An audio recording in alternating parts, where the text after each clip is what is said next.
Hello everyone, my name is Geico Rose and welcome to my channel. I want that out of sight. And well, if you've been here before, welcome back! Today I'm going to be doing another old art redraw, and I'm going to be redrawing this image that I drew back in July of 2017 and failed. I failed drastically, just look at that background. Anyway, but yeah, so I'm going to be redrawing this picture to see if I have improved any since 2017.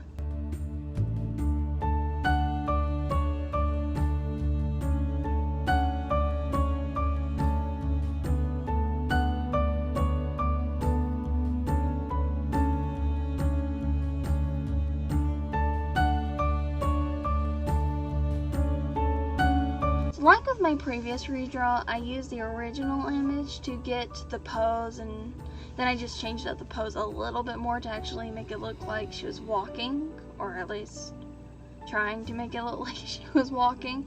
And of course, the foot gave me a challenge, and so did that arm.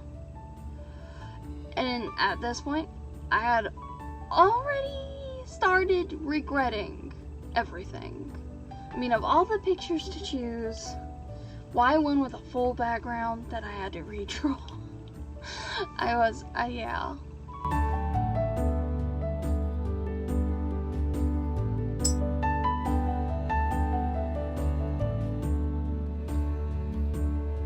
When I first drew this pic back in 2017, I did make her looking a little sad because this is Jamie.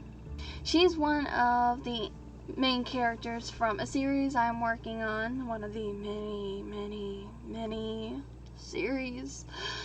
Oh, yeah. But she's very quiet and shy, and she's used to being alone until she meets the other characters, of course.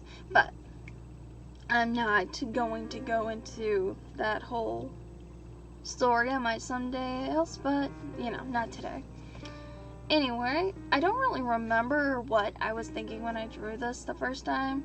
I probably just wanted to try drawing a background, and I failed miserably. So, I decided to do it again. Me and backgrounds do not mix, but never learn if you don't try, right? Right?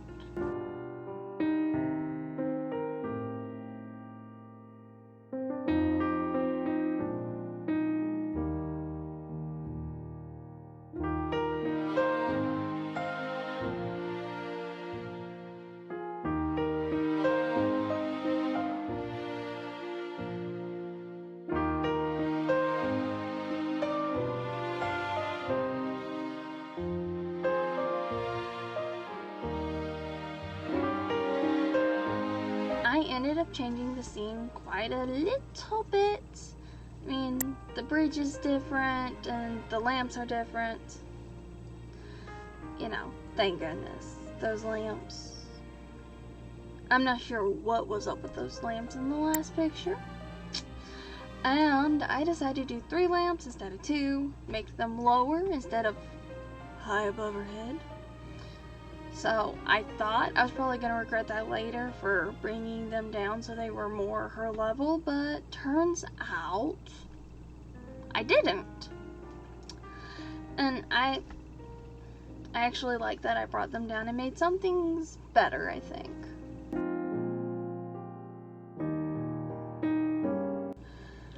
If I have a specific light source, like with these lamps, this is just something I do. I like to just use my airbrush and a yellow to mark out where the light is coming from, just so I know to keep that in mind when I'm coloring. Even though I don't do the really serious lighting and shading until later for like scenes like this, I like to do a little extra something special at the end to help them blend into the background more. But it's just nice to know where the light is coming from.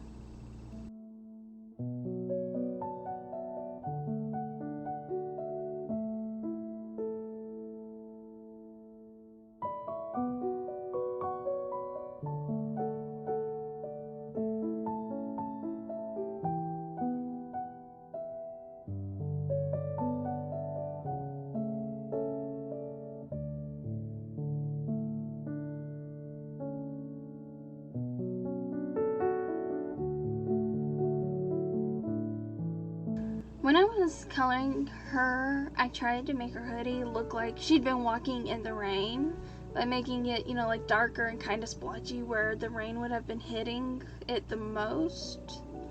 I don't know if I actually pulled it off and actually made it look right, but I tried. And that's what this is really all about, is trying. I also did the same on her skirt, because I don't know why the hem of your skirt gets more wet than the rest of it. It's probably because it's near your feet and, the water is splashing up on it, but I don't know. But yeah, I also did make it a little darker and splotchy down there as well, and I don't know if it carried over well, but I hope so.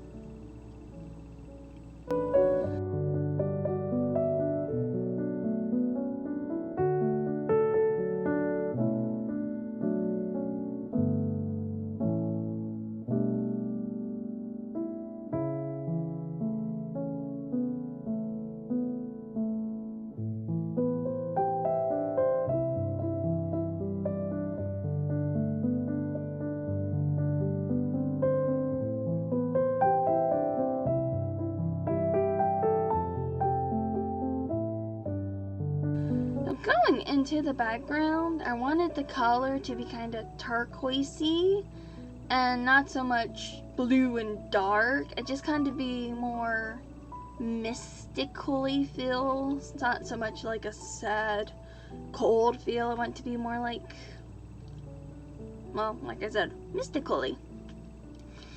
And the buildings. I am not good with buildings. Making them a little more 3D, because at first I just had them like block front. There was no real definition to them. So then I went and made them a little bit more 3D, and that helped. There are a couple I wish I'd taken further back, made them deeper, but hindsight's 20/20. The part in the old picture that was probably the worst was the windows. Those were some bad windows.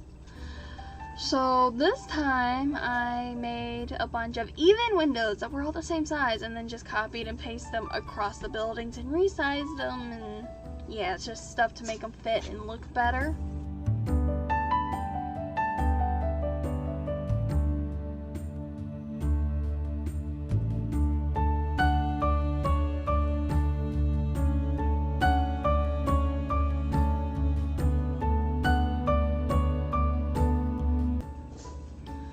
Then I copied and pasted the entire cityscape, turned it upside down to add a reflection to water, and that was just so satisfying and so fun. It just added everything together.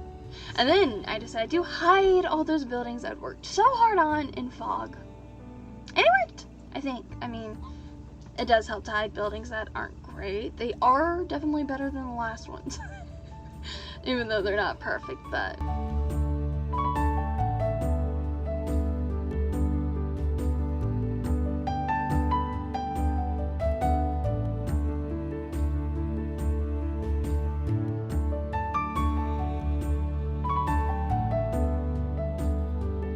at one point I had forgotten that everything was supposed to be wet, and when stone gets wet, or really when anything gets wet, it gets super reflective. So I was a bit worried I was worried that I wouldn't be able to pull that off, but I went on ahead and tried it, and I'm really happy with how it turned out. So after that is my favorite part, bringing it all together with extra shadows and lighting. And how I do this is I pick generally one of the darkest colors from the background, and I create a new layer, fill the entire layer with that color, and then I create a clipping mask to what I'm trying to make blend to background, which I did this to the bridge and to her. And then I just take my soft eraser and erase the parts that are lighter, and then add a glow to where there's more light shining, like her back where the lamp is really hitting her. And that, I just love how that completes the picture. And here is the finished image, and just for a little comparison, the 2017 version versus the 2021 version. I love how the 2021 version turned out. I do wish the buildings were better, but we will figure that out as we go. And yeah, but I love how it turned out. I'm glad I did it despite my regrets and wondering why in the beginning. It does show that you do improve. It's been 3.5 years since I did this one, and well, I'm definitely getting better at something. So thank you guys for stopping by, and I will see you guys next week. Laters!